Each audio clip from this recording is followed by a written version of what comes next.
He was the British officer who helped ignite a revolution. This is the extraordinary true story of T.E. Lawrence and his pivotal role in reshaping the Middle East.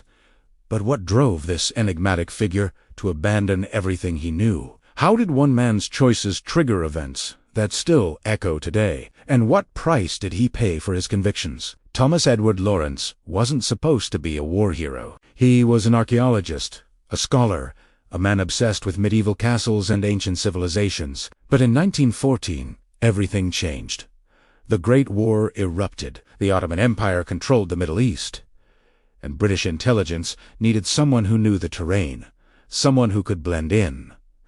Lawrence spoke Arabic. He'd spent years mapping Ottoman territory under the guise of archaeology. He was the perfect spy. In 1916, they sent him to meet Prince Faisal, the leader of a growing Arab uprising against Ottoman rule. What Lawrence found in that desert would transform him completely. These weren't the disciplined armies of Europe. These were Bedouin warriors, fierce, independent, fighting for their freedom. And Lawrence saw something the British High Command couldn't. He saw the future of warfare. Within months, the Oxford scholar had transformed into something else entirely. He traded his British uniform for Arab robes. He learned their customs. He ate their food. He became one of them. But this wasn't just about winning a war for the British Empire.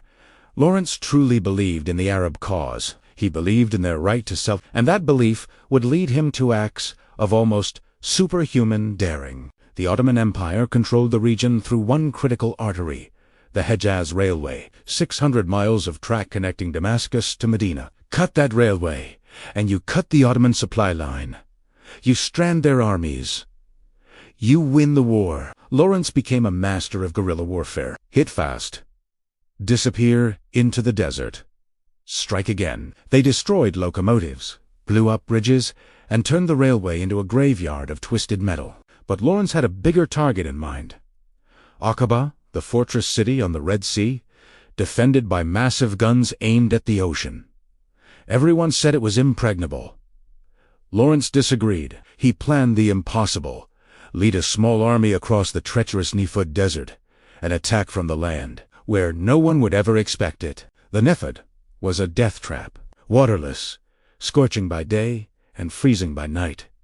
They marched for weeks. Men and camels died of thirst.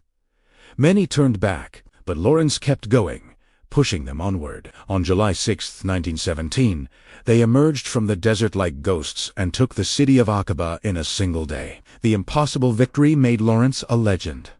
But legends pay a price. Every victory pulled Lawrence deeper into a web of conflicting loyalties. The British had promised the Arabs independence after the war, freedom, self-governance. But Lawrence knew the terrible truth. Britain and France had already made a secret deal. The Sykes-Picot Agreement. They were going to divide the Middle East between themselves, regardless of who won or lost. Lawrence was helping the Arabs fight for a freedom that would never come. He was living a lie, and it was destroying him from the inside. The guerrilla war grew more brutal, more personal. Lawrence participated in executions and ordered villages burned. He wrote in his journal, "We lived always in the stretch or sag of nerves, either on the crest or in the trough of waves of feeling." The scholar who loved ancient history was becoming a ghost in his own story, haunted by his actions. But there was still one objective left. Damascus, the jewel of the Ottoman Empire. Take Damascus, and the war in the Middle East would be over. By September 1918, Lawrence had assembled the largest Arab force of the war. They swept north. Village after village joined the revolt. The momentum was unstoppable. The Ottoman Empire was collapsing. Damascus was within reach.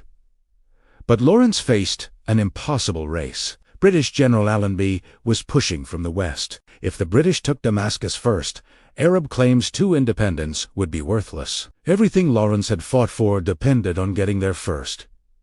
They marched day and night. No rest. No stopping. On October 1st, 1918, the Arab army entered Damascus. The city erupted in celebration. Lawrence had done it. Against all odds.